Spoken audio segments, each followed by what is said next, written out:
आज की वर्तमान परिस्थितियों में जो चिकित्सा का हाल है, उस स्थिति में मुझे नहीं लगता कि हम अपने पीढ़ी को हो सकता है कर्जे में देकर जाएं। अच्छा, मैं मतलब चिकित्सा क्षेत्र में, चिकित्सा में, हाँ, नर्सिंग होम में, छोटे से छोटे नर्सिंग होम में, बड़े से बड़े हॉस्पिटल में, यहाँ तक कि सुशील भाई 20 साल से कर रहे हैं, हजारों लाखों परिवारों को उन्होंने टच किया होगा। आज तक कोई कह दे कि एक भी किन्नर भाई बहन उनके पास एक प्रेशर कराने आए हों? जिनको भी लो बीपी है, ठीक है, उनको टहलना चाहिए, चलना चाहिए। लो बीपी अगर आपको अटैक किया हुआ है तो आपको लेटने की ज़रूरत नहीं है। आपने देखा होगा जब भी कोई हाइपर होता है, गुस्से में होता है, तो उसको कहते हैं बैठ जा बेटा, बैठ जा, बैठ जा, बैठ जा, आराम से पानी पी ले, पानी पी ले। और लो बीपी वाले को थोड़ा सा हौसला बढ़ाते हैं। मेरा इलाज करी, मेरे परिवार का इलाज करा, अपने सभी पीढ़ियों का इलाज करी। मैं तो खुद ऐसा सौभाग्यशाली इंसान हूँ जिसने 2 माँ का दूध पिया है, एक अपनी माँ का और एक अपनी नानी का, जिसकी छोटी बेटी 14 साल की थी और 14 साल बाद मेरे लिए उनके स्तन में दूध आया था और मैं नानी का 3 साल दूध पिया हूँ।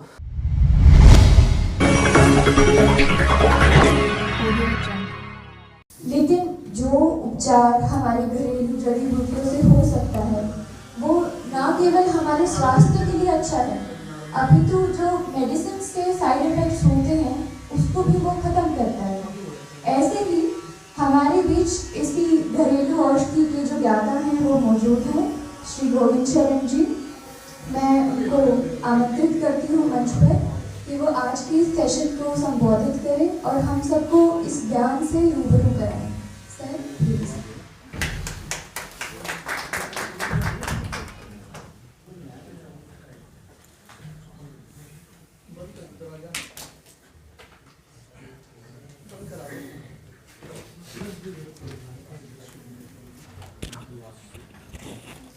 सभी को वंदे मातरम।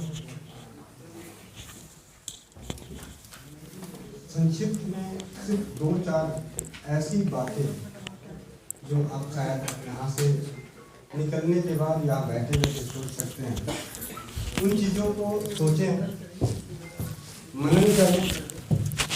मेरा सबसे पहला एक सवाल है आप सभी से कि क्या आपने कभी ये सोचा है कि आप वो दादा, वो पिता बन सकते हैं जो हमारे पूर्वज बने, जिन्होंने अपने जीवन में जो भी संपत्ति धन अर्जन किया उसे नष्ट ना करके अपने बच्चों को देकर गए। क्या आज की परिस्थितियों में ये संभव है? अगर मुझे नहीं लगता कि आज की परिस्थितियों में कोई भी इंसान अपने बच्चों को एक समृद्धि देकर जाए, क्योंकि चिकित्सा आज पूरी तरह से व्यावसायिक हो रखी है। तो मेरा यही दिल का दर्द कि हमारे दादाजी जो श्री 1008 श्री बाबा दीपनारायण दास, जिन्होंने अपने 5 एकड़ की ज़मीन को 15 एकड़ करके हमें अच्छी तरीके से सारी चीज़ें करने के बाद हमारे हिस्से में 15 एकड़ ज़मीन देकर गए, यानी हमें समृद्ध बना कर गए। आज की वर्तमान परिस्थितियों में जो चिकित्सा का हाल है, उस स्थिति में मुझे नहीं लगता कि हम अपने पीढ़ी को हो सकता है कर्जे में देकर जाएं।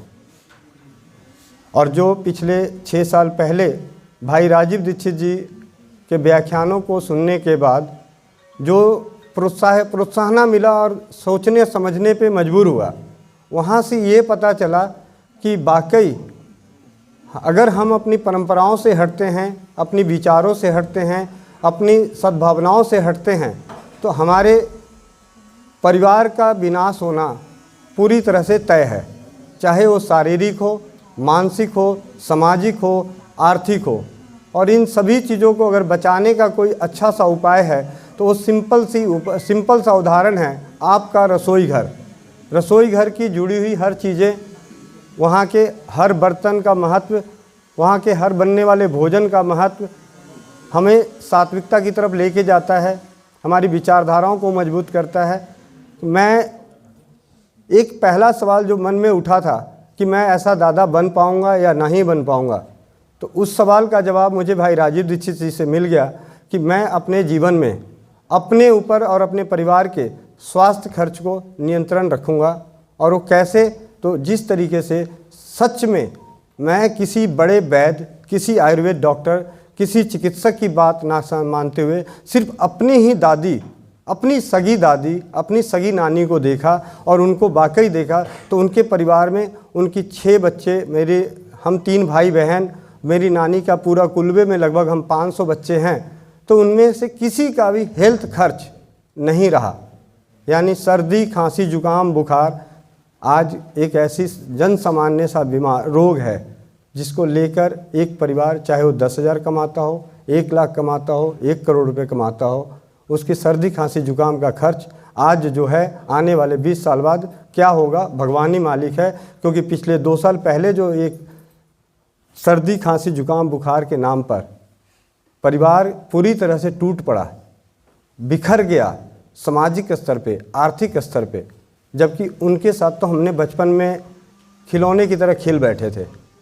जब नाक बहती थी तो हम स्कूल जाया करते थे नाक पूछते हुए, और आज नाक बहती है तो माँ बाप अपने बच्चों को 5,000 से 50,000 रुपये तक का अप्राकृतिक दवाओं का सेवन करा देते हैं। तो उसी विचारधारा को जागृत करने के लिए भाई राजीव दीक्षित जी के आशीर्वाद से, उनकी असीम कृपा से और आप सभी के कहीं न कहीं मेरा दिल से मानना है कि आप लोगों के भगवान के प्रति या अपने अपने धर्म के प्रति, अपने इष्ट देवताओं के प्रति जो आस्था रही होगी, उन्हीं के फल कर्मों का एक फल है, एक बीज है जो पौधा बनने को तैयार बैठा है। रसोई घर ब्रह्मांड की प्रथम औषधालय जागरूकता अभियान 2016 से पिछले 6 साल में हमने बहुत सारी चमत्कारी परिणाम भी देखे। स्वस्थ समृद्ध परिवार निर्माण के प्रयास में रसोई घर ब्रह्मांड की प्रथम औषधालय वाकई है या नहीं है, आप में से किसी को भी एक पल के लिए भी शंका और संदेह होता हो तो हमारे जो प्रयास है उसका एक YouTube चैनल बना हुआ है, स्वस्थ समृद्ध परिवार। उस चैनल पे ज्ञान से ज़्यादा हमने अनुभवों को महत्व दिया, क्योंकि पिछले जब कोरोना में हमने देखा कि हर लोग डरे हुए हैं, उसके पीछे सिर्फ एक ही था कि सब कोई अपना अपना अनुभव दे रहा था कि मेरे को ये हुआ, ऐसे हुआ, यानी अनुभवों से हम डर रहे थे। तो हमने सकारात्मक अनुभवों को इकट्ठा करके हमने डर को हटाने का काम किया। तो इस कार्य का स्वस्थ समृद्ध परिवार से अब हम बात करते हैं कि रसोई घर ही ब्रह्मांड की प्रथम औषधालय तो है।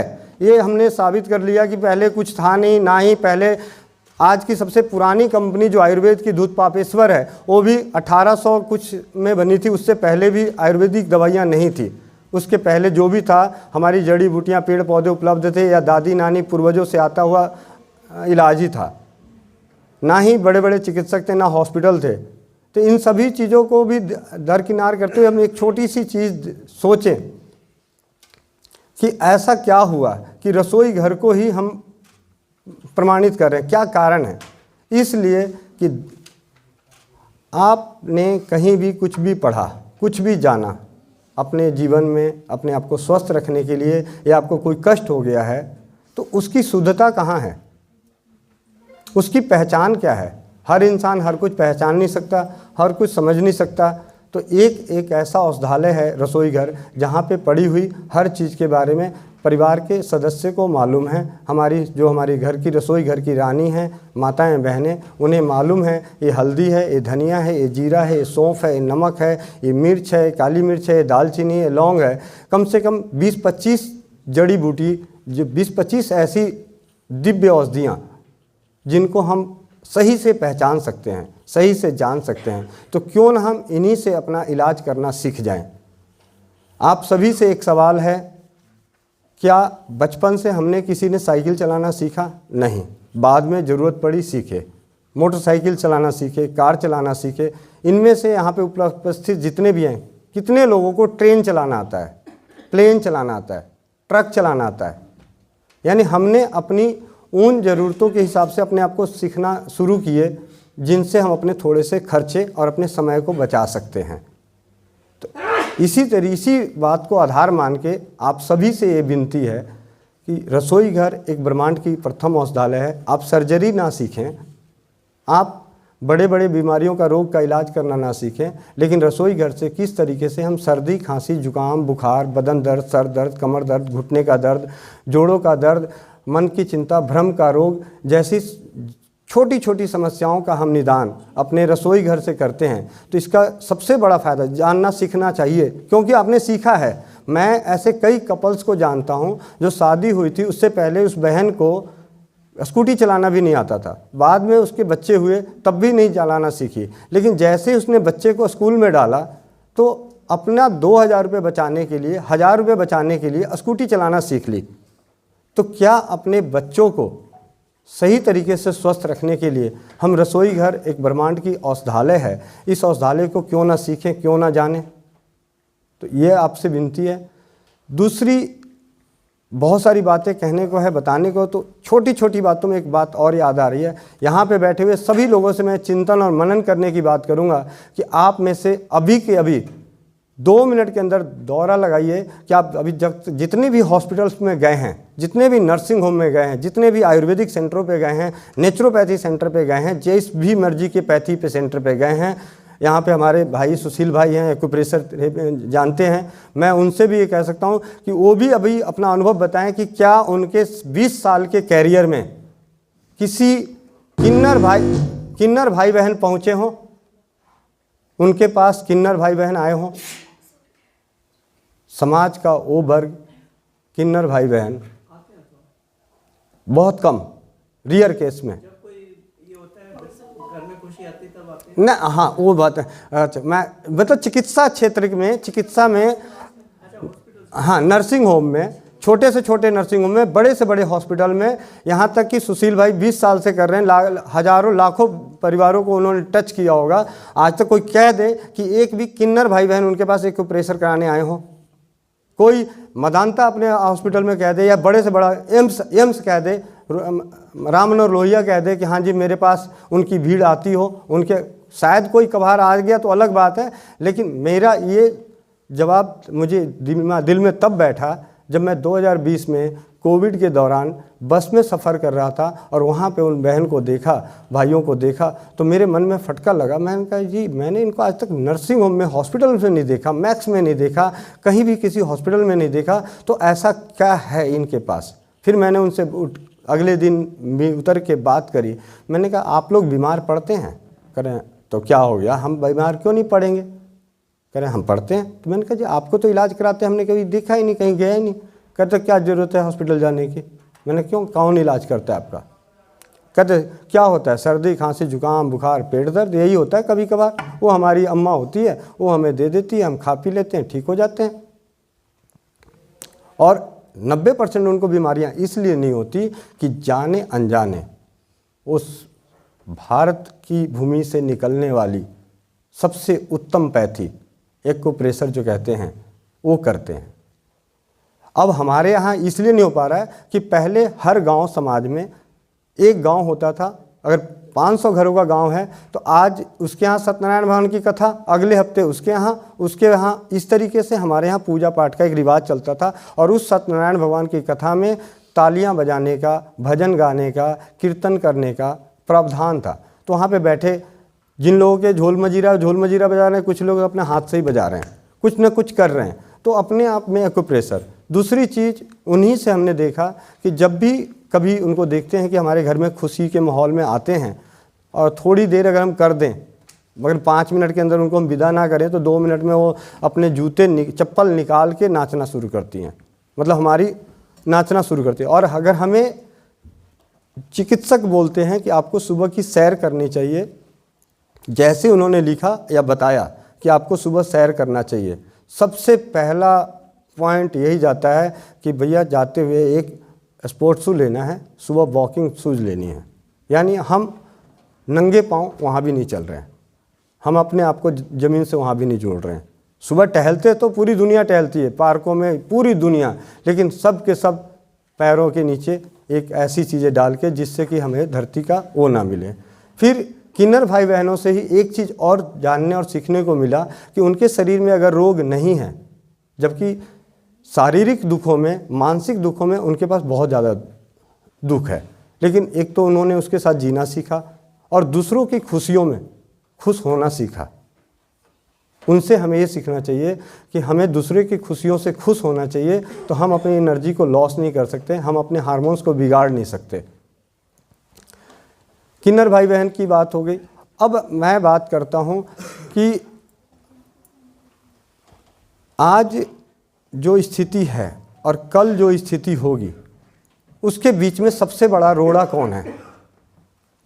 आज के बीच में और आने वाले भविष्य में, कल में भी रोड़ा कौन है? असली रोड़ा है डर। असली रोड़ा जो है आपका डर है। और डर कौन फैला रहा है? हर वो व्यावसायिक आदमी जिसे व्यवसाय करना है। जिसे व्यवसाय नहीं करना है वो कभी डर नहीं फैलाता। और डर को जीतने का सबसे आसान उपाय है, पुरानी परंपराओं के आधार पे, जो मैंने अपनी दादी नानी को देखते हुए सुना समझा, क्योंकि हमने अपनी नानी के जीवन में मेरी बड़ी मौसी के बच्चे को, एक दिन के बच्चे को बर्बाद होते देखा। तो मेरी नानी कहती थी भगवान का दिया हुआ था, भगवान ले गए, कोई बात नहीं बेटा, सब हो जाएगा, चिंता ना कर, सब हो जाएगा, चिंता ना कर, सब हो जाएगा, चिंता ना कर। मतलब हर बड़ी से बड़ी दुर्घटनाओं पे अपने आप को सकारात्मक करने के लिए दूसरे पल ही बोल देते थे जो होगा भगवान करेगा, अब वही करेगा। इतना बोलने से एक एनर्जी फील होती है। उसके बाद हम अपने उस नकारात्मक समय से, नकारात्मक पहलुओं से निकल के हम सकारात्मक तरफ बढ़ते हैं। हम अपने शरीर की एनर्जी को बचा लेते हैं। बहुत सारे भाई बंधु हैं जिनको शरीर में कमजोरी रहती होगी, बहुत सारा दर्द रहता होगा, सारी चीज़ें रहती होगी। क्या आपने सोचा जब आपके बच्चे को कोई तकलीफ़ होती है तो वही कमज़ोर शरीर आपके अंदर एनर्जी कहाँ से ला देती है उन बच्चों को ले जाने के लिए? यानी जिम्मेवारियाँ।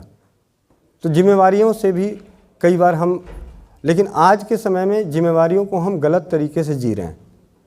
जिम्मेवारी है, हमें सकारात्मक ऊर्जा आती है जिम्मेवारियों को निभाने के लिए, लेकिन वो सकारात्मक ऊर्जा को नकारात्मक बना रहे हैं हमारे आपसी विचार, जो हम अपने आप को कर्तव्य पालन से दूर हो रहे हैं, अधिकार की भावना जता रहे हैं, प्रशंसा की मोह रख रहे हैं, प्रेम को कुछ पाने की अपेक्षा में तौले जा रहे हैं। ये सारी चीज़ें हैं। हम जिस कार्य को करना चाहते हैं, आपसे मैं आप लोगों से आशीर्वाद चाहता हूँ कि हमें सिर्फ इतना आशीर्वाद दें कि हमारे जैसे भाई बंधुओं की सद्बुद्धि बनी रहे।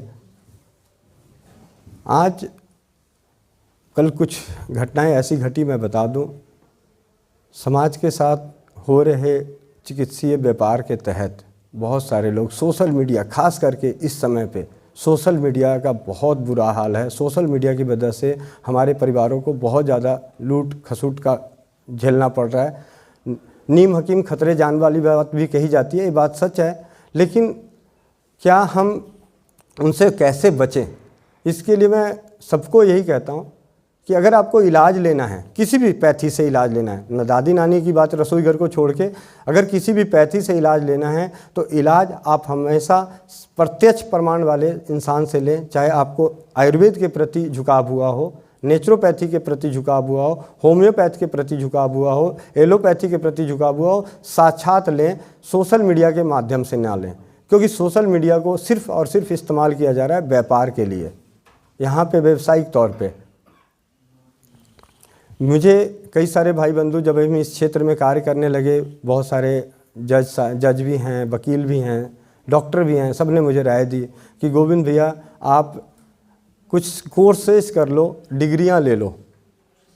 मैंने कहा जी मैं ये कार्य नहीं करना चाहता डिग्री लेने का। कहते हैं क्यों, ऐसा क्यों, आपको दिक्कत होगी? मैंने कहा जी मैं दादी नानी की इज्जत को, माँ बाप की इज्जत को, बड़े भाइयों के, भाई बहनों के प्रति जो उनके ज्ञान हैं, उनके अनुभवों का जो ज्ञान होगा, उसके प्रति विश्वास दिलाने का प्रयास कर रहा हूँ।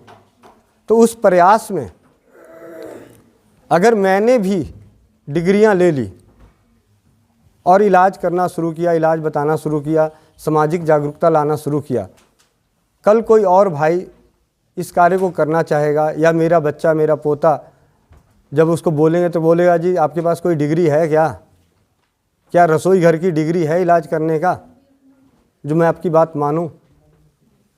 तो उस चीज़ को भी मैं यहाँ पे खनन करता हूँ कि मेरा प्रयास है कि ज्ञान और अनुभव से बड़ा कुछ नहीं है। डिग्रियाँ अपने जीवन में मैंने भी बहुत सारी करी हैं, ली हैं, पढ़ाई ली है, पढ़ाई अच्छी, बहुत अच्छी चीज़ है। हमें जो शिक्षा, आज जो शिक्षा जगत का जो बुरा हाल है व्यवसायीकरण के मामले में खास करके, तो वो भी हमारे समाज का दर्द है। हमारी सभ्यता और संस्कृति ये सिखाती है कि इस देश में शिक्षा, स्वास्थ्य और न्याय तीनों निस्वार्थ होती थी, निःशुल्क होती थी, और तीनों का आज व्यवसाय हो रहा है। अब किस तरीके से कम होगा, कैसे होगा, इन पे सारी चीज़ें हम कुछ भाई बंधुओं के साथ मिलके कार्य कर रहे हैं, और आगे चल के आप लोगों के आशीर्वाद से कार्य होगा, इसमें कोई दो राय नहीं। कि कुछ दर्द के साथ आप लोगों के साथ मैं आया हूँ। ज्ञान तो है नहीं मुझे, मैं आपको सही बताऊँ, ज्ञान मुझे नहीं है, लेकिन एक विश्वास ज़रूर है। मुझे इस बात का विश्वास है कि हमारी परंपराओं का ज्ञान सबसे अद्भुत ज्ञान है। अभी सुनील भाई नाम में भूल रहा हूँ, जो मुझे नीचे मिले थे, उनसे जब बात हो रही थी तो उन्होंने मेरे को बहुत अच्छी बात बताई। उनकी बातों से भी मुझे बहुत अच्छा ज्ञान मिला। तो मैं हर वक्त सीखना चाहता हूँ, जानना चाहता हूँ। तो बहुत सारी, मतलब एक भाई का दर्द लेके आया हूँ। मैं सही बताऊँ, मैं आप लोगों के सामने कोई ऐसा कोई ज्ञानी नहीं हूँ। मुझे वो दर्द है कि कहीं ऐसा ना हो कि आने वाले समय में, पिछले 2 साल पहले, या मैं प्रतिदिन जो दर्द सुनता हूँ, झेलता हूँ, शारीरिक तकलीफ़ों का, आर्थिक तकलीफ़ों का, व्यवहारिक तकलीफ़ों का, पारिवारिक तकलीफ़ों का, कई ऐसे परिवारों को मैं उनके दर्दों को जानता हूँ, सुनता हूँ, हर पल सुनता रहता हूँ। तो उन दर्दों के साथ आज हम यहाँ तक पहुँचे हैं। आप सभी से इस भाई का, बेटे का एक ही विनती है कि अगर बचाना है, शरीर तो किसी का नहीं बचने वाला, बचाना है तो संस्कार बचा लें। क्योंकि वाकई मैं बहुत हैरानी होती है कि एक 20,000 50,000 का मोबाइल होता है, 50,000 का मोबाइल होता है। शादी ब्याह में मैं 1-2 गया हूँ तो वहाँ पे बहनें आती हैं, मोबाइल को और अपने गहने को ऐसे ऐसे बार बार देख लेती हैं, लेकिन कड़कती ठंड में अपने शरीर का ध्यान नहीं रखती। जबकि हेल्थ इज़ वेल्थ, स्वास्थ्य ही सबसे बड़ा धन है, और इसी स्वास्थ्य को बचाने के लिए हम सारे धन को खर्च कर देते हैं। घर से निकलते वक्त हम ताला लगा लेते हैं कि इसमें से कोई चोर चोरी न कर जाए, धन का नुकसान न कर जाए। अगर वाकई धन की इतनी चिंता है तो शरीर की चिंता कर लो, धन की रक्षा हो जाएगी। क्योंकि वो चोर तो आपके पास वो लेके जाएगा जो आपके घर में था। वो चोर आपके मोबाइल, आपके हाथ से वो 50,000 का मोबाइल के लेके जाएगा जो 50,000 का ही था। लेकिन आज सफ़ेद पोश जो चोर हैं, वो ना जाने आपकी पीढ़ियों के क्या क्या चुरा के लेके चले जाएंगे। एक पल में ही आपसे करोड़ों रुपए मांग सकते हैं। आप जीवित हैं या नहीं हैं, आपको वेंटिलेटर पे रख के करोड़ों रुपए का, लाखों रुपए का बिल बना सकते हैं। तो ये दर्दों के साथ हम इस कार्य को कर रहे हैं। तो इस कार्य को पूरा हो, इसके लिए मैं आप सभी से यही विनती करूंगा कि आप सभी अपनी अपनी दुआओं में आशीर्वाद भी दें, दुआ भी करें कि हमारी ये रसोई घर ब्रह्मांड की प्रथम औषधालय जागरूकता अभियान जन जन तक पहुँचे। और इसके लिए एक विनती है इस भाई का कि अगर जागरूकता रसोई घर ब्रह्मांड की प्रथम औषधालय के लिए आप सभी लोग अपने अपने सामाजिक समारोह में, चाहे वो शादी हो, बर्थडे पार्टी हो, जिस तरीके से आप टेंट बुक करते हैं, मतलब पेप्सी हो क्या दूसरी फास्ट फूड की चीज़ें बुक करते हैं, खाने पीने का स्टॉल बुक करते हैं, उसी तरीके से रसोई घर को जन जन तक पहुंचाने के लिए आप हमें या हमारे जैसे जो भी भाई इस कार्य को कर रहे हैं उनको आप आमंत्रित करें। हम तो निस्वार्थ और निःशुल्क इस कार्य को करना चाहते हैं। जिस तरीके से आज 18 फरवरी को हमारी एक बहन है दिल्ली में, उनकी शादी है, उन्होंने बोला भैया हमारी शादी समारोह में शिविर लगाएं।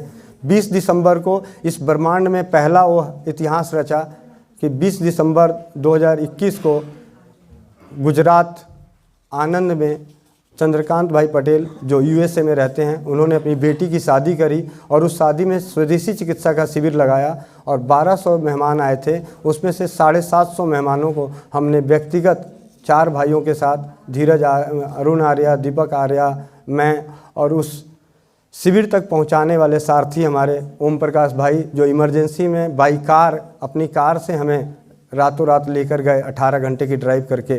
तो स्वदेशी चिकित्सा के जागरूकता में एक जो पहल कि शादियों में स्वदेशी चिकित्सा का शिविर लगे, ये मेरी अपील है, विनती है इस भाई की कि स्वदेशी चिकित्सा का जिस तरीके से आप अपने बहुत सारी चीज़ें बुक करते हैं, 56 स्टॉल बुक कर लेते हैं, एक स्टॉल हम जैसे भाइयों के लिए भी बुक दे दें ताकि वहाँ पे बैठ के हम अपनी दिल की बात, हम अपनी दादी नानी की बातें, हम अपनी सामाजिक बातें, हम अपनी पारंपरिक बातें, हम अपनी सांस्कारिक बातें जन जन तक पहुंचा सकें। शायद किसी एक भी आज यहाँ बैठे जितने भी भाई बंधु हैं, अगर उनमें से किसी एक ने भी स्वदेशी चिकित्सा को अपनाया अपने जीवन में और जीवन में अपनाकर अगर अपने जीवन का 10 रुपया भी बचाया तो मैं समझूंगा कि हमारा सफल अभियान है।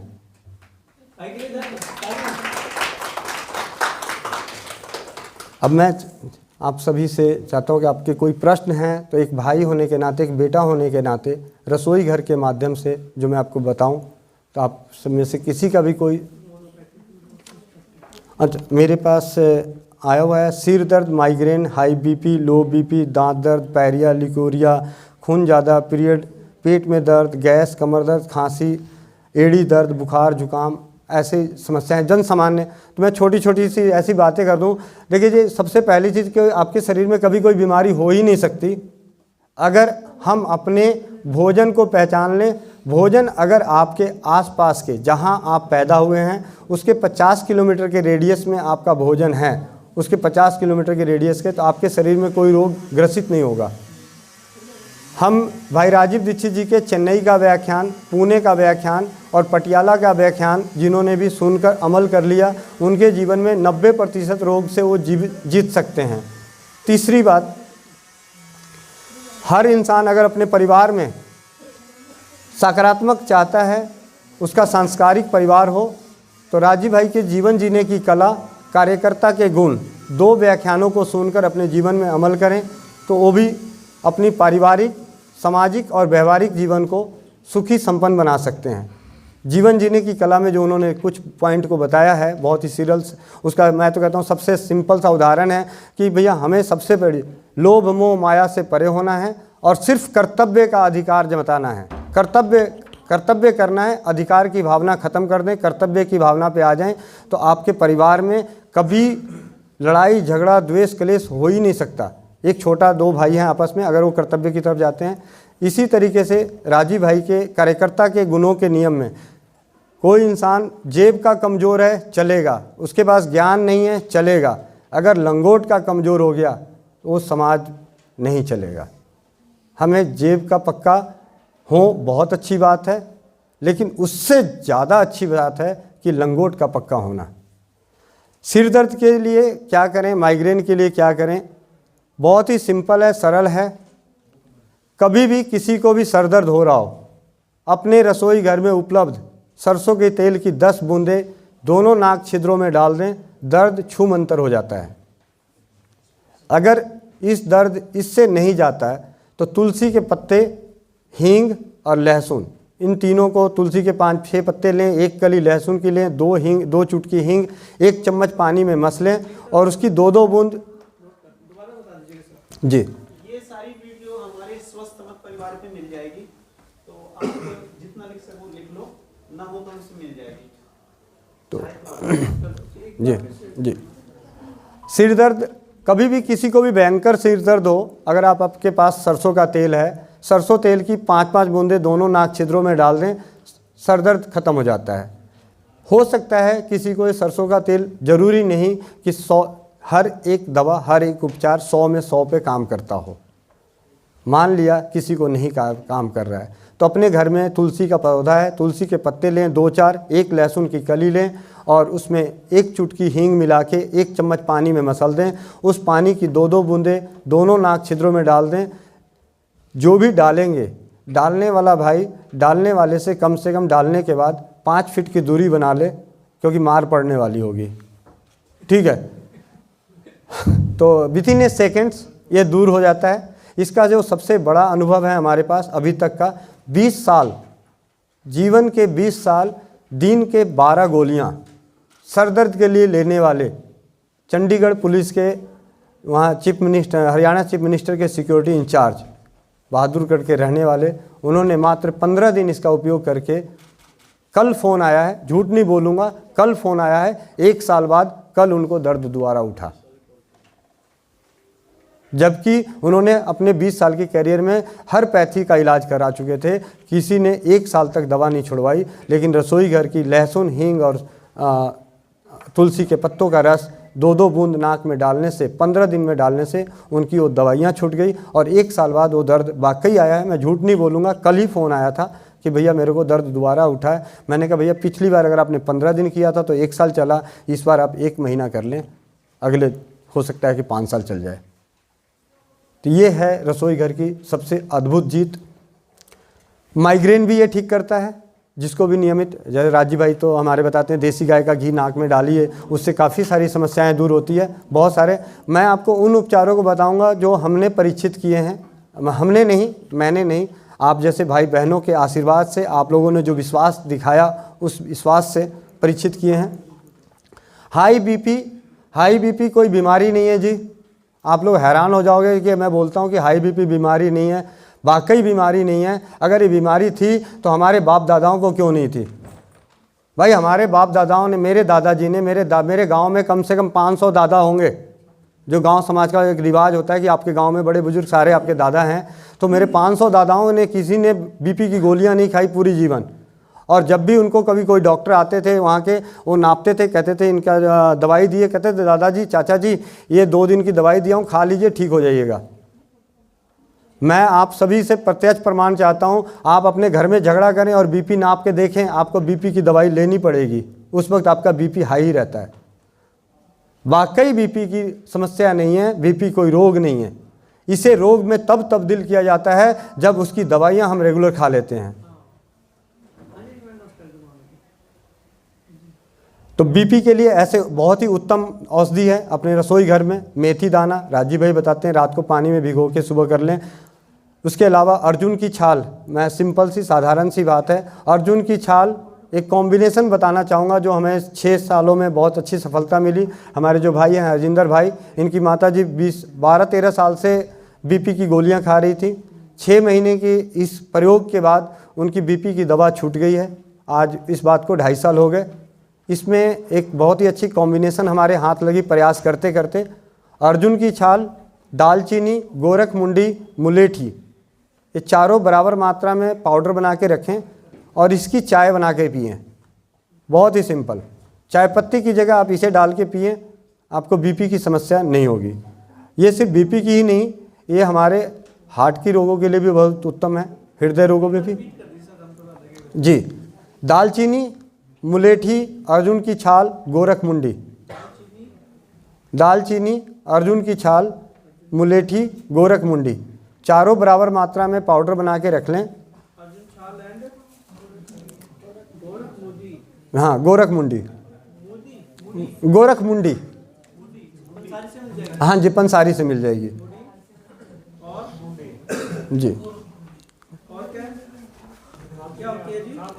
अर्जुन की छाल, दालचीनी, गोरख मुंडी, मुलेठी,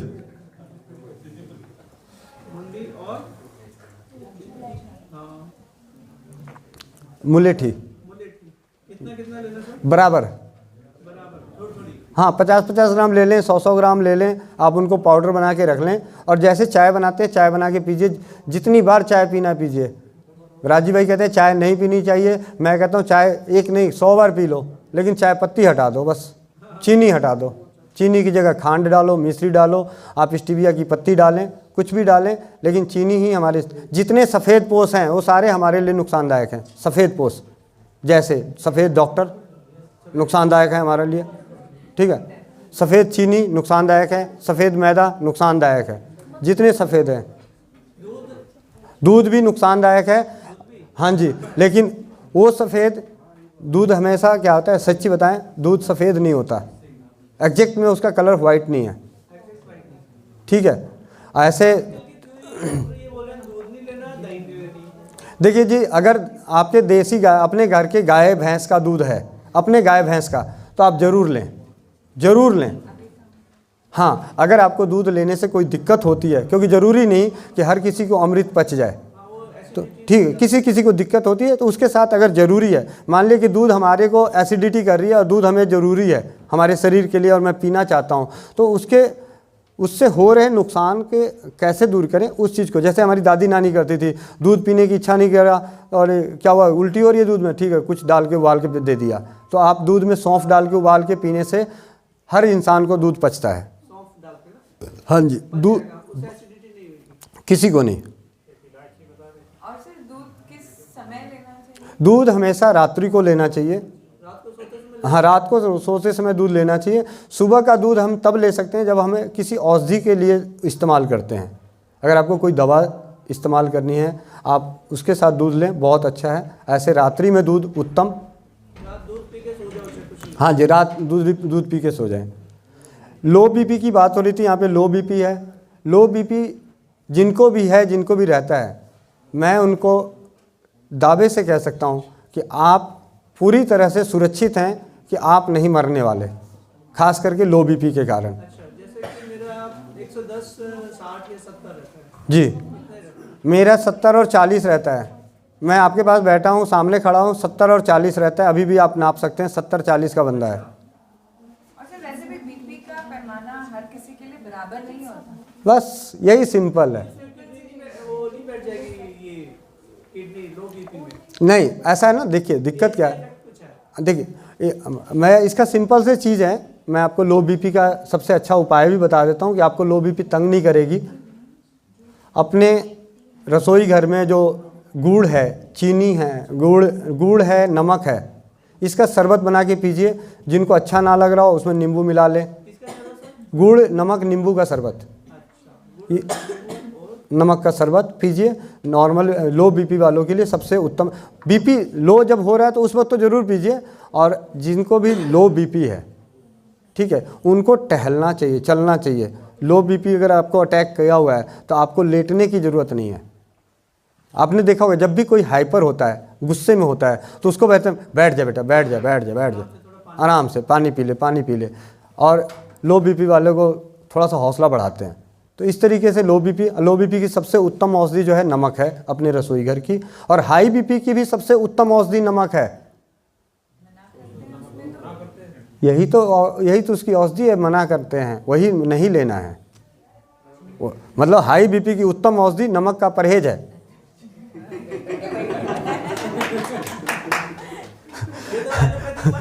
नहीं, सही बात है। नमक का परहेज ही मतलब हाई बीपी की उत्तम औषधि है, ठीक है। अब नमक से इलाज और कैसे कर सकते हैं हाई बीपी का? नमक स्नान करने से हाई बीपी ठीक होता है, ये प्रमाणित हो चुका है। हाँ, हम जैसे स्नान करने जा रहे हैं, नमक कौन सा, वो भी अलग होता है? देखिए ऐसा नमक, सेंधा नमक हो, काला नमक हो, समुद्री नमक हो, चलता है। ये आयोडीन वाला जो नमक है जिसमें से उसको फिल्टर करके बनाया जा रहा है, ये उतना नहीं चलता। हाँ, तो हमें वो नमक, जैसे इसका तरीका यही है, सबसे अच्छा तरीका यह है कि आप स्नान करते हैं, जिस दिन आपको छुट्टी है आप उस दिन नमक डालें। स्नान करने के बाद वो पानी पूरे सर को छोड़ के डालना है और उसके बाद उस पानी को अपने आप सूखने दें, पोंछना नहीं है शरीर को। तो ये प्रयोग सर्दियों में बहुत कम हो पाता है। हाँ, गर्मियों में कर सकते हैं। तो इससे क्या है कि अगर हफ्ते में एक बार स्नान करते हैं तो जो भी बीपी की दवा लेते हैं उनकी गोलियां धीरे धीरे कम होती हुई नज़र आती है। ये आयुर्वेदिक में भी तो बीपी की, हाई बीपी की मेडिसिन है, जैसे रामदेव जी की। देखिए जी, मैं आप लोगों को इस मंच के माध्यम से बोलना चाहता हूँ, आयुर्वेद में बहुत सारी शोध हो गई है, बहुत सारी दवाइयाँ बन गई है, लेकिन दवाइयाँ बनने के बावजूद भी इलाज कहाँ हुआ? बात तो वही हुई, एलोपैथी भी धंधा कर रही है, आयुर्वेद भी धंधा कर रही है। भाई मुक्ताबटी या जो भी है उनकी दवाइयाँ खाएं, जो कोई भी, मैं रामदेव जी की बात नहीं कर रहा, मैं तो हर उस चीज़ की बात कर रहा हूँ कि भाई दवाई खा के ही जिंदा रहना है। वो भी जड़ी बूटियों से बना है ना। तो बस बात जड़ी बूटियों से बना है। यहाँ पे बात, हम रसोई घर की बात कर रहे हैं, बात जड़ी बूटियों से बना है, तो इसका मतलब थोड़ी कि अपनी जेब खाली करता रहूं।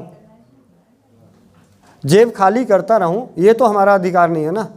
हमारी जेब को कोई लूटता रहे ये हमारा अधिकार नहीं है, हमें अपनी जेब भी तो बचानी है। लेकिन ये किचन के माध्यम से हम उसको, जैसे बीपी किसी को प्रॉब्लम है तो वो परमानेंट इलाज है क्या? हाँ जी, परमानेंट इलाज है। जब अपने घर में दालचीनी है, दालचीनी को अगर नियमित रूप से चाय बना के लेते हैं, दालचीनी की चाय, अच्छा, हाँ, उसमें दूध नहीं मिलाना है थोड़ा सा, हाँ, वो काढ़ा, काढ़ा आप जिसको काढ़ा कहते हैं, हम चाय इसलिए बोलते हैं ताकि लोग कम से कम कहेंगे कि हाँ यार कर लेता हूँ, ये तो ऐसे ही करना है, तो ना करने से अच्छा है करना, तो उससे हमारा अभियान थोड़ा सा आगे बढ़ता है। दूध ना डालें तो बहुत अच्छा है। देखिए यही दालचीनी, मैं आपके अपने जीवन का अनुभव, 2016 में मेरी सासू माँ को दिल्ली के पटेल चेस्ट हॉस्पिटल, जो छाती का फेफड़े का सबसे बड़ा हॉस्पिटल है, उन्होंने 6 महीने का लिखित टाइम दिया था। 6 महीने का। इनका 90% फेफड़ा 80% ख़राब है, अब ये 6 महीने से ज़्यादा नहीं रहेंगी। हमारी रसोई घर ने आज 2022 है, आज 2022 है, हमारे साथ हैं। उनमें दवाइयाँ इसलिए छूट गई थी क्योंकि हम अफोर्ड नहीं कर पाते थे, और दूसरा नोटबंदी आ गई थी। नोटबंदी आने की वजह से उनको दवाई नहीं भेज पाए, तो पता चला जो हम घर की चीज़ें कर रहे थे उनको तकलीफ़ ही कम हो गई। तो भाई आ बैल मार कौन करेगा भाई, जब पता है कि इससे आराम है तो क्यों 20,000 रुपये की दवाई हर महीने, 10,000 की हर महीने दवाई खिलाऊं। दांत दर्द, पैरिया, दांत दर्द की सभी समस्याओं का एक सिंपल समाधान, आप ब्रश का त्याग कर दें। ब्रश, मैंने राजीव भाई को सुना है, बचपन में तो हमने भी नहीं किया था ब्रश, जैसे उसके बाद ब्रश चालू किया, लेकिन राजीव भाई को सुनने के बाद मैंने ब्रश का त्याग किया।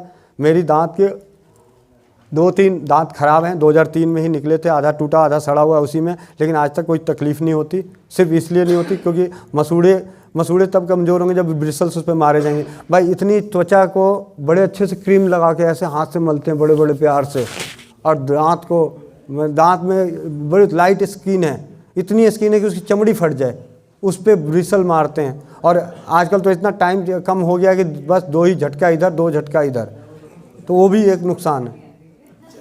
तो इससे हम, तो उसके लिए हल्दी, सरसों तेल, नमक सब बहुत ही अच्छा है।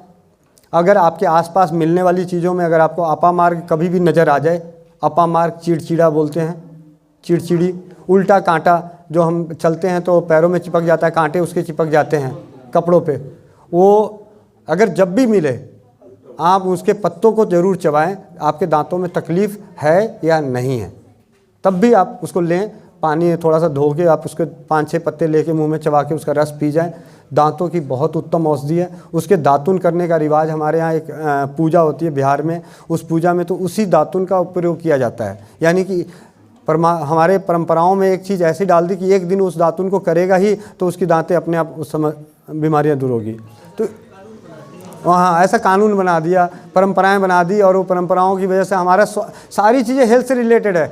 आपसे बात करते मैं भी बता रहा हूँ, आप सभी में बहुत सारे पुराने दूल्हे बने होंगे, पुराने दूल्हे दुल्हन बहुत पहले वाले, जब हल्दी और सरसों तेल लगाया जाता था और महीना भर लगाया जाता था, और आज ब्यूटी पार्लर लगाया जाता है। ठीक है, तो पहले वाले में और आज वाले में फ़र्क बताता हूँ। इसके पीछे सबसे बड़ा विज्ञान का कारण ये नहीं है कि वो सुंदर हो जाएगा, वो गोरी हो जाएगी, वो चिकनी हो जाएगी, ऐसा नहीं। इसके पीछे सबसे बड़ा कारण ये है कि 2 अलग जिस्म अलग अलग चर्म रोगों से पीड़ित रहे होंगे, या किसी को इन्फेक्शन होगा। जब 2 आपस में मिलेंगे तो एक दूसरे को रोग, उनको शारीरिक स्किन का रोग ट्रांसफ़र नहीं होगा, और हो रखा होगा तो 1-1.25 महीने के अंदर वो हल्दी असर। और इसका मुझे ऑन रिकॉर्ड हो रहा है, नाम नहीं लेना चाहूँगा, लेकिन हमारे रेलवे डिपार्टमेंट के हेड ऑफ रेलवे बोर्ड के हेड ऑफ डिपार्टमेंट के बहुत अच्छे, उनकी बेटी की शादी हुई है, 1 साल हो गया है, हर दिन हॉस्पिटल में हैं मियाँ बीवी दोनों। क्यों? कारण सिर्फ इतना ही कि उन्होंने ब्यूटी पार्लर में 1 महीना लगाया, हल्दी सरसों तेल लगाया होता, और जिस दिन बात हुई है, और उसके बाद से आज 15 दिन पहले बात हुई थी, 5 दिन पहले उनका हाल फ़ोन करके पूछा तो उन्होंने बोला कि भैया आराम है, काफ़ी सारा दवाइयाँ छूट गई। लिकोरिया के लिए, ब्लीडिंग के लिए हैवी लिकोरिया की सबसे उत्तम औषधि है सफ़ेद पेठे का रस। सफ़ेद पेठा बहुत ही अच्छा है। आपको अगर सफ़ेद पेठे का रस नहीं मिलता है तो आप सफ़ेद पेठे की मिठाई लेके आएँ। अब इस मिठाई में चीनी डला हुआ है, ये वाली चीनी नुकसानदायक नहीं है। सफ़ेद पेठे की मिठाई में इस्तेमाल करी गई चीनी आपके लिए नुकसानदायक नहीं है, उनके लिए भी नहीं है, क्योंकि उसको जिस प्रोसेस से बनाया जाता है वो प्रोसेस ही अद्भुत है। उसमें चूने का पानी इस्तेमाल किया जाता है सफ़ेद पेठे की मिठाई बनाने के लिए। हाँ, चूने का इस्तेमाल किया जाता है पेठे को बनाने के लिए, और चूना और चीनी दोनों मिलके एक आपस में रिएक्शन करके उसका, तो ये और यही एक ऐसी मिठाई है जो दादा दादी नाना नानी लाया करते थे कि कभी ख़राब ना हो। सफ़ेद पेठा सिर्फ यहीं नहीं काम करता, बहुत जगहों पे काम करता है। तो लिकोरिया की सबसे उत्तम औषधि सफ़ेद पेठे का रस पिएं। दूसरा, केला और घी खाएं। जिनको कमजोरी वाला लिकोरिया हो, कमज़ोर हैं और उनको लिकोरिया की समस्या है, तो 1 चम्मच 2 चम्मच घी लें और एक केला लें, उसको डुबो के खा लें। जिनको घी अच्छा नहीं लगता हो तो शहद में केला डुबो के खाएं, दिन में 2-3 बार खा लें, लिकोरिया की समस्या दूर होती है। इसके साथ धुरवा घास, जो बाहर घास मिलती है, उस घास को ला के उसको पीस के अच्छे से धो के पीस के घोल के उसको पीजिए, तो उससे लिकोरिया दूर होती है। लिकोरिया जब भी किसी माँ बहन बेटी को हो तो उसके साथ एक विनती और है कि साफ़ सफाई का ध्यान रखें। उस साफ़ सफाई के लिए फिटकिरी का, धनिए का, अजवाइन का, जीरे का, त्रिफला का, चिरायते का, किसी भी चीज़ का, नीम का, पीपल का, जिस मर्जी का किसी भी चीज़ को ला के पानी में उबाल के उस पानी से साफ़ सफाई करें ताकि इन्फेक्शन से बचें। यहीं पे बात होते होते जब बातें बहनों पे आई है तो आप सभी से विनती है कि सभी माँ बहनें बेटियाँ अपने अपने या भाई अपने अपने स्तर पे इस बात को पहुंचा दें कि हर माँ बहन बेटी जो मासिक धर्म के दौरान हैं, तो अपने मासिक धर्म के दौरान में आपको तकलीफ़ है या नहीं है, गर्म पानी में घी डाल के ज़रूर पिएँ। 1 कप गर्म पानी में 1 चम्मच घी डाल के ज़रूर पिएँ। दिन में 2 बार पिएँ, 1 बार पिएँ। 3 दिन रहता है 3 दिन पिए, 4 दिन रहता है 4 दिन पिए, 5 दिन रहता है 5 दिन पिएँ। इसके सबसे बड़े फ़ायदे ये हैं कि प्रमाणिक तौर पे जब मासिक धर्म में हैवी पेन जिसमें बड़े बड़े इंजेक्शन लेने पड़ जाते हैं, 2-2 3-3 इंजेक्शन, वो इंजेक्शन छूट जाते हैं गर्म पानी में घी डाल के पीने से। ये इसकी सबसे अद्भुत फ़ायदा। हैवी ब्लीडिंग हो रही हो, हैवी ब्लीडिंग के लिए सबसे उत्तम, जैसे लिकोरिया का जो इलाज है वही हैवी ब्लीडिंग का भी इलाज है एक तरह से। तो आप हैवी ब्लीडिंग के लिए मैंने धुरवा घास के पत्तों का रस निकाल के रस लाएं। चावल का धोबन आता है, हमारी रसोई घर की बहुत सारी चीज़ें हमारा इलाज है। तो चावल का धोबन है, चावल के धोबन में धुरवा घास के रस को मिला के पीते हैं तो उससे हैवी ब्लीडिंग कम होती है। फिटकिरी जो है अपने आप में अद्भुत औषधि है। फिटकिरी का प्रयोग हैवी ब्लीडिंग के लिए करें। उसमें इसके करने के लिए जो सबसे अच्छा तरीका है कि फिटकिरी को ला के तवे पे बारीक पाउडर करके गरम करें, पिघल जाएगा, और उसके बाद छुड़ाकर उसका पाउडर बना लें। इस फुलाई हुई फिटकिरी बोलते हैं। इस फुलाई हुई फिटकिरी को 2 से 3 चुटकी आधे कप 1 कप पानी में मिला के दिन में 3 से 4 बार पीने से फिटकिरी के इसी 1 चम्मच पाउडर को 5-6 चम्मच पानी में भिगो के उसमें रुई डाल के उस रुई की बत्ती योनि द्वार पे रखने से हैवी ब्लीडिंग की दूर हो जाता है। तो इस तरीके से हैवी ब्लीडिंग के लिए और भी अपने घर में धनिया है, लगातार कुछ नहीं मिल रहा है तो आपके घर में धनिया है, धनिया को पानी में भिगो दें, उसको अच्छे से मसल के उसका शरबत बना के पीते रहें ठंडा, तो इससे हैवी ब्लीडिंग बंद होती है। पेट में दर्द इसकी तो सबसे उत्तम औषधि है। पेट के दर्द की सबसे सरल, सबसे जो हमारी दादी नानी का, अगर कर सकते हैं तो आज ही करें। अपने घर में जाएं, आधा किलो नींबू लेके आएं और एक कांच का जार, उसमें नींबू को डालें और नमक डाल दें, छोड़ दें उस चीज़ को। 2-3 साल बाद जितना पुराना होता जाएगा वो पेट की सभी बीमारियों की उत्तम औषधि बन दी जाएगी। ये नमकीन अचार, नींबू का अचार बोलते हैं। अब एट ए टाइम हो रखा है तो क्या करें, अपने घर में धनिया है, जीरा है, सौंफ है, अजवाइन है, सौंठ है, इन सबको थोड़ा सा 2-2 चुटकी लें और थोड़ा सा काला नमक लें और चबा के खाएं, पीछे से गुनगुना पानी पिएं। एक बार में आराम नहीं पड़ता, दूसरी बार लें, दूसरी बार में आराम नहीं पड़ता, तीसरी बार लें। थोड़ा सा दर्द है, हल्की सी सिकाई करके देखें। अगर आपको सिकाई करने से आराम मिल रहा है, इसका मतलब आप समझ लें कि आपके लीवर पे इफ़ेक्ट पड़ा था, उसकी वजह से दर्द हो रहा है। अगर सिकाई से आराम मिलता है तो आप समझ लें कि आपके लीवर और किडनी में इफ़ेक्ट हुआ था, उसकी वजह से आपके दर्द हुआ है, उसको आप ठीक कर सकते हैं। तो इस तरीके से पेट दर्द की और भी बहुत सारी उत्तम औषधियाँ हैं। ऐसा कोई नहीं है कि पेट दर्द में सिर्फ अजवाइन काम करता है, जीरा काम नहीं करता, जीरा भी काम करता है। किसी के पास कुछ भी नहीं है, हल्दी है तो हल्दी को तवे थोड़ा सा 2-3 चुटकी हल्दी लें, 1 कप पानी में गर्मा गर्म करके पी लें, इससे भी पेट का दर्द दूर होता है। जब भयंकर पेट दर्द हो रहा होगा तो रसोई घर के सारे मसाले मिला के ले लो, पेट दर्द दूर हो जाएगा। 2-2 चुटकी, मात्रा 2-2 चुटकी। अब कई लोग कहते हैं जी इतनी सारी चीज़ें नुकसान हो जाएगा, ये हो जाएगा, ये हो जाएगा। मैंने कहा जी एक चीज़ बताओ, जब आपको पेट में दर्द होता है डॉक्टर आपको एक टैबलेट देता है, नहीं आराम पड़ता, आपको इंजेक्शन ठोक देता है, नहीं ठोक देता 2 मिनट बाद।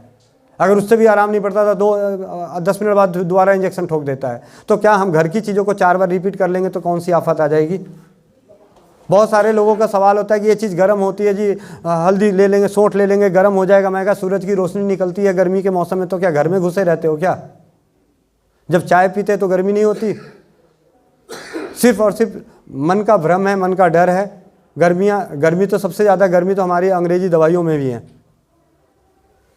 लेकिन उसकी गर्मी किसी को नहीं पता कि कितनी गर्मी होती है। वहाँ कुछ नहीं बोलते क्योंकि वो एक डिग्री होल्डर दे रहा है और यहाँ दादी नानी दे रही है, तो दादी नानी को झटकार देते हैं, दादी ये तो गर्म है, नानी गर्म है, मम्मी गर्म है, नुकसान कर जाएगा। तो ये चीज़ें हैं। गैस की समस्या बहुत बनती है। क्यों बनती है, कैसे बनती है, वो सारी चीज़ों पे अपने आप में गौर करें। सबसे पहली चीज़, खाना खाने के 1-1.5 घंटे बाद पानी पिएं। मैं यहाँ पे एक बीच में बात याद आ रही है, बता रहा हूँ।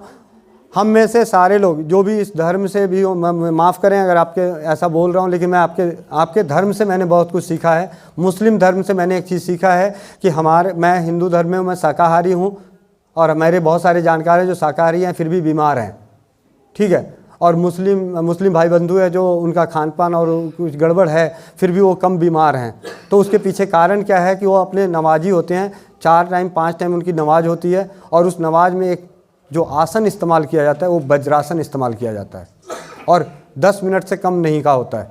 यानी 1:30 बजे का भी जो लगता है उसमें कम से कम 20 मिनट का चलता है, और 20 मिनट वो वज्रासन में रहते हैं। तो खाना खाने के 1.5 घंटे बाद पानी पीना चाहिए। इससे हमारे पेट की समस्या भोजन करने के बाद या भोजन ना करने की वजह से जो तकलीफ़ें होती हैं, खाना खाने के 1.5 घंटे बाद पानी पिएंगे उससे तकलीफ़ें दूर होती है। दवा के रूप में अपने घर में जीरा, सौंफ, धनिया ये बराबर मिलाएं। अजवाइन और सौंठ आधा मिलाएं। अगर 1-1 चम्मच है तो अजवाइन और सौंठ आधा। काली मिर्च अपने स्वाद के अनुसार डालें, काला नमक स्वाद के अनुसार डालें। ये पाउडर बना के रखें।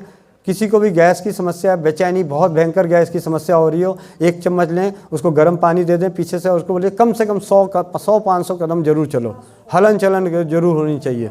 तो इससे हमारी पेट की गैस की समस्या दूर होती है। बाकी रसोई घर में पड़ी हुई हर चीज़, हींग है, हींग को पानी में गर्म करके पी लें, नमक के साथ दूर हो जाती है। छोटे बच्चों की गैस की समस्या होती है, उनको कहाँ कोई चीज़ देते हैं, सिर्फ हींग बाहर लगाते हैं, पेट की समस्या, गैस की समस्या दूर हो जाती है। तो जब ऐसी चीज़ों से दूर हो सकती है, इन बातों में एक बात मुझे बहुत छोटी सी बात याद आ रही है कि जब बच्चे को चोट लगती है, उनको दर्द होता है, कभी आपने उनको गोली खिलाई, उसको गोदी में लेते हैं, वो चुप हो जाता है। यानी जब हम किसी को उसके अंदर सकारात्मक एनर्जी देते हैं तो हमारे काफ़ी सारे रोग दूर हो सकते हैं। तो हमें सकारात्मक एनर्जी भी अपने आप में ट्रांसफ़र करना चाहिए एक दूसरे को। खांसी की सबसे सरल औषधियों में से, ऐसे तो बहुत सारी औषधि है, एक सिंपल सी चीज़ है, रसोई घर में अदरक, अजवाइन, गुड़, हल्दी, सरसों का तेल, इसका मिश्रण बना के चबा के खाना चाहिए। और इसको चबा के खाने से खांसी की तकलीफ़ बहुत ही अच्छे तरीके से दूर होती है। हाँ, वो मैं बता देता हूँ। अदरक, अजवाइन, हल्दी, गुड़, सरसों का तेल, मात्रा जो जैसा, मान लिया कि मेरा बेटा 10 साल का है, वो उसको दूंगा तो ख़राब लगेगा, तो उसको गुड़ की मात्रा बढ़ा दो। बड़े हैं भाई, अगर अदरक उनको 1 चने की जगह 2 चना भी हो जाएगा तो कौन सी आफत आ जाएगी, उनके बाल थोड़ी झड़ जाएंगे रात भर में। तो इस तरीके से रसोई घर का इलाज ऐसा ही होता है। यही एक ऐसी पैथी है, यही एक ऐसा औषधालय है जिसका इलाज करने में कोई डर भय नहीं है, कुछ भी डर भय नहीं है। मात्रा अगर ज़्यादा भी हो गया तो कोई दिक्कत नहीं होती, अगली खुराक कम कर लेंगे। भाई डॉक्टर की दवाई ले रहे हैं 500 mg की, तो उसको 250 mg करने के लिए हमें सोचना पड़ेगा, जाके उनसे राय सलाह लेनी पड़ेगी। लेकिन रसोई घर की औषधियों को अगर आपने 1 चम्मच बना के खा लिया, आपको गड़बड़ लग रही है, अगली बार आधा चम्मच खाओगे। एड़ी के दर्द को दूर करने की सबसे सरल औषधि, पानी घुट-घुट करके पीना शुरू करें। जैसे उदाहरण के तौर पे खड़े होकर पानी नहीं पीना चाहिए, और उसके बाद जब भी पानी पिए तो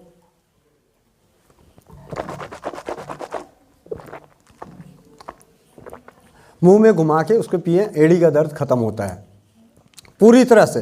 ये प्रमाणित है हमारे जो रसोई राजीव भाई को सुनने के बाद कई भाई बहनों ने इसको इस्तेमाल करके इस चीज़ को प्रमाणित कर दिया कि वाकई राजीव भाई ने बोला कि पानी घुट घुट करके पियोगे और खड़े होकर नहीं पियोगे तो एड़ी का दर्द खत्म होता है। एक बहन है हरियाणा की, उन्होंने पीछे फीडबैक दी, मौसी 62 साल की उम्र में है। उन्होंने कहा कि पहले महीने किया नहीं आराम पड़ा, दूसरे महीने किया नहीं आराम पड़ा, तीसरे महीने, लेकिन राजीव भाई की बातों में इतना विश्वास था कि हमने उसको करते रहे, कोई दवाई नहीं कराई।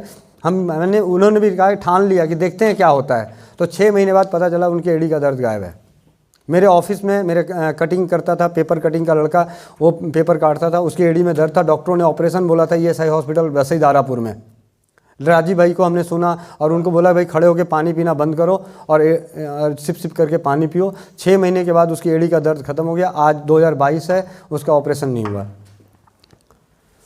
बुखार जुकाम, बुखार एक ऐसी समस्या जिसको हम तो कहते हैं कि भैया एड़ी का तुझे देख के बुखार चढ़ जाता है, तो इसकी कहाँ से दवा लेके आओगे। बहुत सारे आपने प्रमाण हमारी कहावतों में सुने, हट जा तेरे को देख के बुखार लग जाता है, तो इस बुखार की दवा कहाँ से लाओगे। वाकई बुखार एक हमारे शरीर का वो बुखार, सर्दी, खांसी, ये हमारे शरीर की वो तकलीफ़ें हैं जो हमसे जो गलतियाँ हुई हैं, वो पेट अपने शरीर को अपने आप को ठीक करने के लिए हमें बताती है कि आप थोड़ा सा सुधर जाओ। और बुखार के बारे में कहा जाता है, घर आए मेहमान और शरीर में आए बुखार, इन दोनों की इज्जत देना बंद कर दो, वापस चले जाते हैं। अगर दामाद अगर आपके घर में आया, आप उसको खाना ना दो तो 2 मिनट में वापस चला जाएगा। उसी तरीके से बुखार में अगर हम उपवास करते हैं तो ये सबसे उत्तम औषधि है। अब यहाँ पे हर किसी को तो मेरा बच्चा, मेरा बेटा कमज़ोर हो जाएगा, कमज़ोर है। अरे क्या कमज़ोर हो जाएगा, अन्ना हजारे ने तो साबित कर दिया, महात्मा गांधी ने साबित कर दिया कि 30 दिन खाना ना खाने के बाद भी नहीं मरते। एनर्जी तो दोबारा वापस आ सकती है। कष्ट को दूर करना है। बुखार की सबसे उत्तम औषधि राजीव भाई से हमने सीखा कि तुलसी के पत्ते, उनके जो बताए गए फार्मूले, तुलसी के पत्ते का काढ़ा बना के पिए। नहीं आराम पड़ रहा, ठीक है जी, उसमें दालचीनी मिला लो। नहीं आराम पड़ रहा है, उसमें काली मिर्च मिला लो। नहीं आराम पड़ रहा है, उसमें पिपली मिला लो। नहीं आराम पड़ रहा है, नीम गिलोय मिला लो। इस तरीके से हम अपनी उसकी गुणवत्ता को भी बढ़ाते जा सकते हैं। हाँ, यहाँ पे मैं एक चीज़ बताना चाहूँगा कि जो हमने 2016 से इस प्रयास में जो सीखा है कि अगर भूख ना लगने के साथ बुखार हो, ऐसा बुखार जहाँ पे भूख एकदम बिल्कुल गायब हो गया है, उसकी सबसे उत्तम औषधि अपने रसोई घर की धनिया है। धनिया अदरक की चटनी बना के जिस छोटा बच्चा है, छोटे बच्चे को, बड़ा है तो बड़े को, उसके हिसाब से मात्रा में हर 2-2 घंटे पे देते रहें धनिया अदरक की चटनी। उसका बुखार भी उतरेगा और उसके शरीर की कमजोरी भी दूर हो जाएगी और भूख भी जग जाएगी। धनिया अदरक, अजीर्ण बुखार जिसे कहते हैं, ये रसोई घर के प्रमाणित है। बाकी तो बहुत सारी चीज़ें हैं, और भी चीज़ें। बुखार में सबसे उत्तम औषधि तो यही है कि बुखार से डरना नहीं है। देखिए जी, मैं आपको सही बताऊं, जब हमारे पास एक मशीन आ गया ना नापने वाली, हमारे आधा बुखार तो वही बढ़ा के रखता है। जब तक ऑक्सीमीटर नहीं आया था हम सारे स्वस्थ थे, जब से ऑक्सीमीटर आया था तो हम सारे बीमार हो गए थे। तो ये चीज़ें हैं। बुखार, पसीना उतरना चाहिए अगर बहुत ज़्यादा डर। हाँ, दिमाग में बुखार नहीं चढ़ना चाहिए। दिमागी बुखार चढ़ने पे ही हमें नुकसान हो सकता है। और दिमागी बुखार चढ़ने का सबसे अच्छा लक्षण पहले ही पता चल जाता है, जिस भी इंसान को हो रखा होगा, सिवाय छोटे बच्चे को छोड़ के, वो अटपटा बोलना शुरू कर देगा। अटपटा बोलना शुरू कर देगा, उसकी जवान लड़खड़ानी शुरू हो जाएगी। आंखें बाद में हो सकता है उसकी बाहर आए, आंखों में लालीपन बाद में नजर आए, लेकिन दिमागी बुखार चढ़ते ही, क्या कहते हैं, मैं पागल हो गया, तेरे को बुखार चढ़ गया। तो वो दिमागी बुखार जब चढ़ता है तो इससे बचने के लिए आपको जिस भी पैथी का इस्तेमाल करना पड़े, जो भी मर्जी, उस वक्त तो जहर भी लेना पड़े तो जहर भी ले लें, लेकिन उसको ठीक कर लें, क्योंकि उसके बाद जो तकलीफ़ होती है।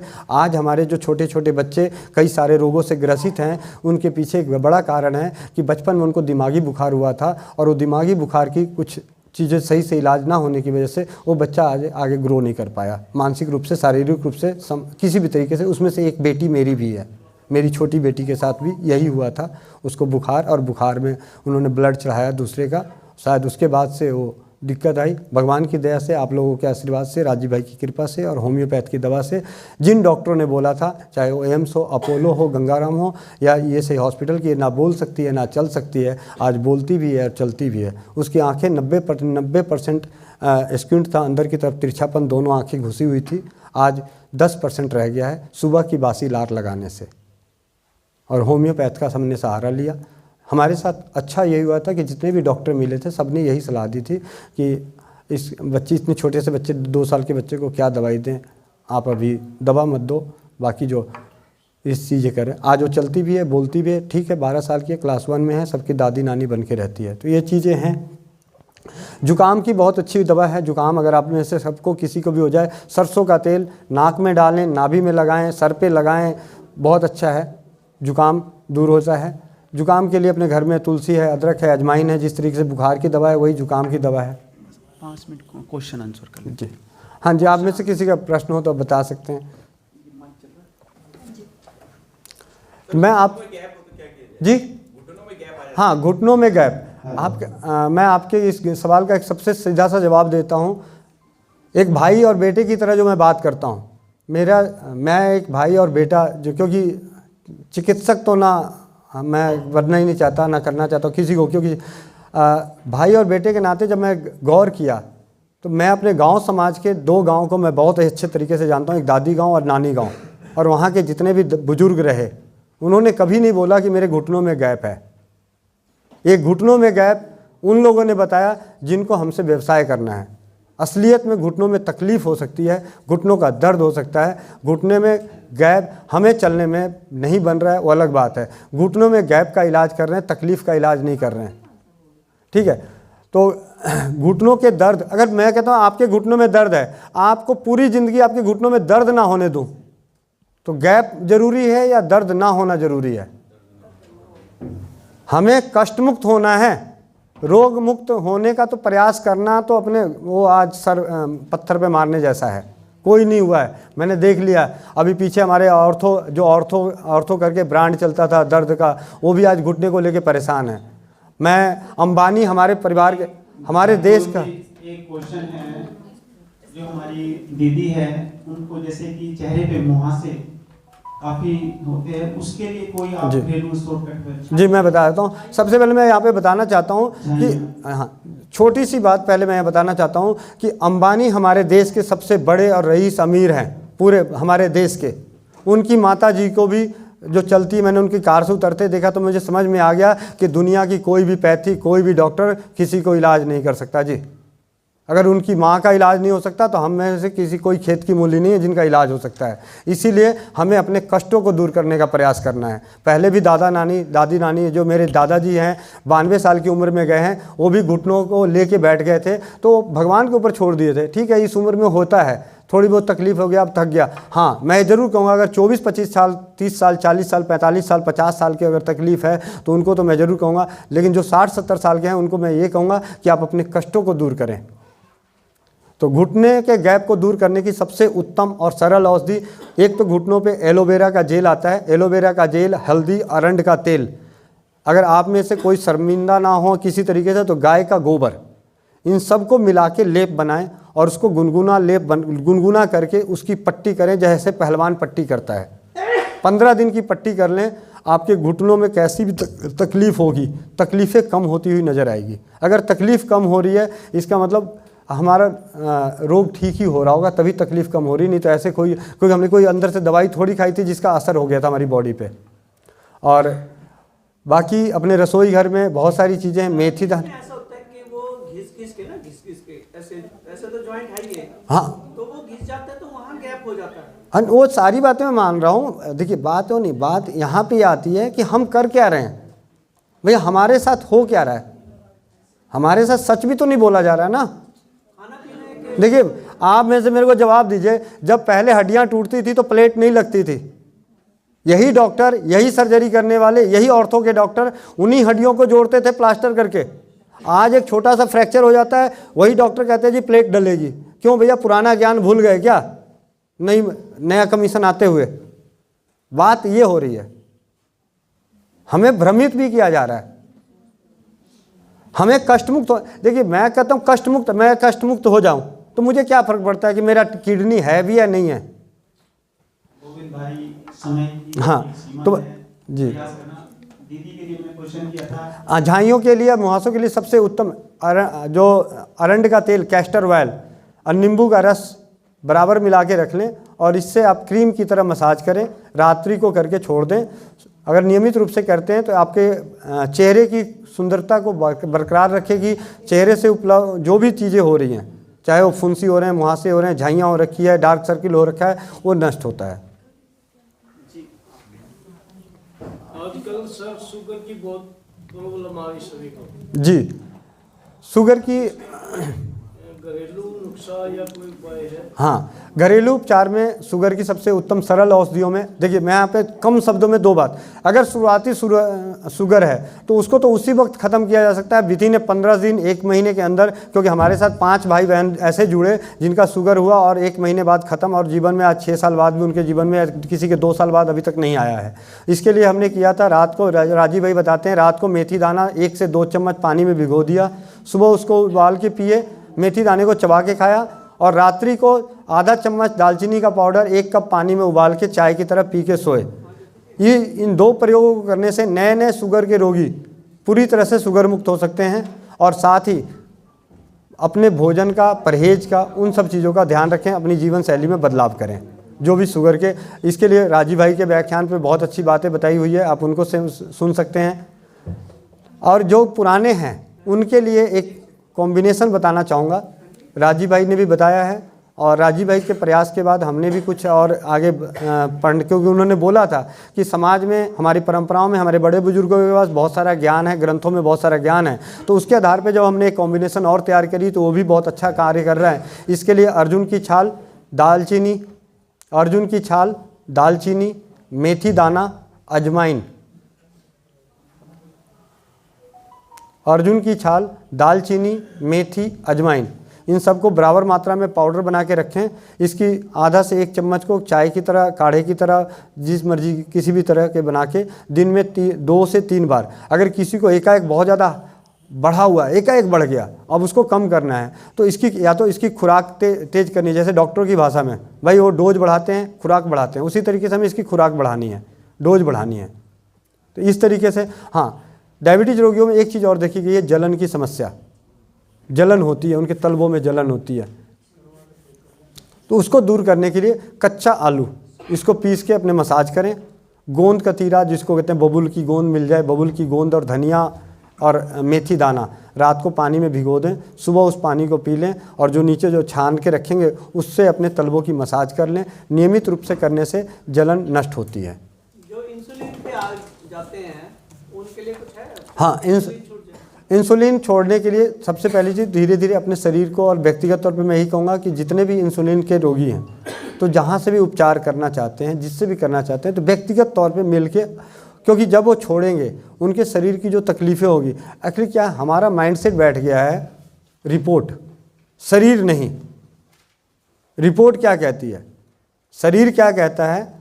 मेरे आपको बताऊं, सच्ची बता रहा हूं कि बाथरूम के डायबिटीज़ का जो असली प्रमाण था कि आप पेशाब करो और उस पर चींटियाँ लगे, लेकिन उसको कटघरे में डाल दिया, वो ये डाल के क्या बोलते हैं, हमारा जो सिस्टम आ गया बाथरूम का, जिसके अंदर पानी पहले से रहता है, हम कभी चेक ही नहीं कर सकते। यही उसका सबसे उत्तम है। कम उम्र में एक और लक्षण है, उस लक्षण की बात मैं नहीं करता कि कम उम्र के जो रोगी होते हैं उनमें एक लक्षण होता है, वो लक्षण आ जाता है तो ही हम उसको मानते हैं कि डायबिटीज़ रोगी है। अगर वो लक्षण नहीं है तो हम कहते हैं भैया तो डायबिटीज़ रोगी है ही नहीं, चाहे जो मर्जी कर ले। गोविंद भाई, मैं एक क्वेश्चन लेता हूँ, उसके बाद मेरे हिसाब से क्वेश्चन होगा, इसका क्वेश्चन हो तो कर सकते हो। मैं लास्ट जी, दांतों में ठंडा गर्म लगता है या कुछ और होता है? दांतों में ठंडा गर्म लगता है, सबसे अपने रसोई घर में जो बहुत ही उत्तम औषधि है, हल्दी, सरसों तेल, नमक, इससे लेके मंजन और मसाज करें। लौंग को उबाल के इससे कुल्ला करें।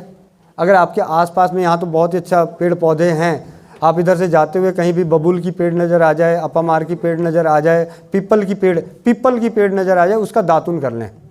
दातुन भी ऐसा नहीं, दातुन भी ब्रिसल, मतलब जैसे पुराने दादा दादी करते थे, आराम से उसको ब्रिसल करके और उसका रस पीते जाएं।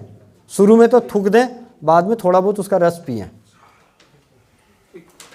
जी गोविंद भाई, मेरा लास्ट क्वेश्चन सभी सज्जनों के लिए, जो आजकल समय चल रहा है, जिसको देखो डांस करते हुए या किसी स्टेज पर अटैक आ रहे हैं, तुरंत वो मतलब खत्म हो जाते हैं, उसके उपाय के आप बताइए, और लास्ट में आपकी क्या फीस है वो भी आप साथ साथ बता दीजिए। जी देख, आज जो देखने और सुनने को मिल रहा है, मैं ऑन रिकॉर्ड ये बोलना चाहता हूँ, ये दो तरह की हमारी भ्रांतियाँ चल रही है, एक डर के साथ, एक व्यवसाय के साथ, और कुछ लोग ऐसे हैं जो दोनों साथ में लेके चल रहे हैं।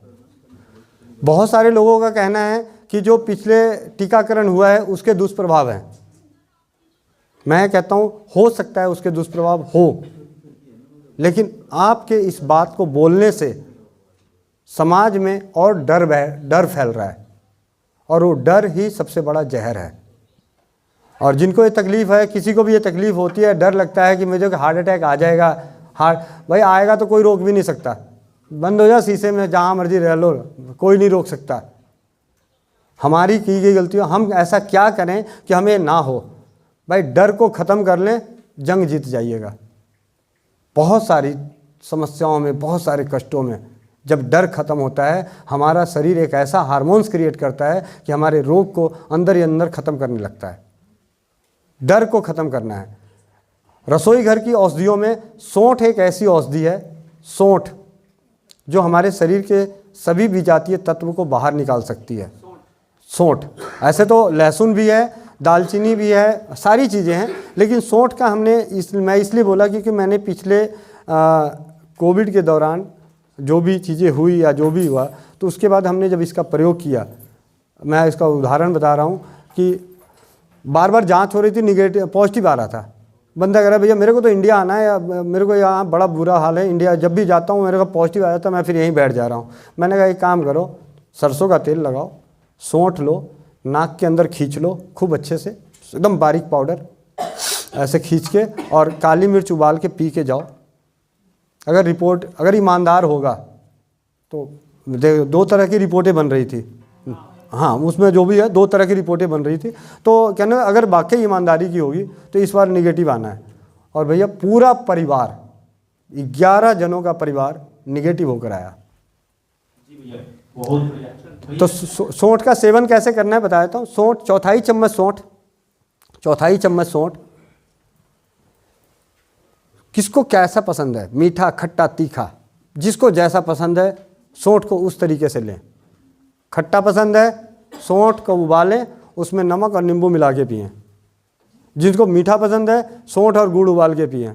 जिसको तीखा पसंद है, सौंठ को ऐसे ही उबाल के पी लो, तीखा लगता है और बहुत ही उत्तम है। और इसी सौंठ से याद आ रही है, मुझे बहुत हैरानी होती है कि रसोई घर, ब्रांड का नाम नहीं ले रहा, सुंठी नाम की टैबलेट आती है, कैप्सूल, सुंठी कैप्सूल आती है, 250 रुपये के 60 टैबलेट, यानी 4 रुपये का एक टैबलेट। उसके अंदर मुश्किल से चौथाई चम्मच का आधा आपका सौंठ का पाउडर, सिर्फ सौंठ का पाउडर भरा हुआ है।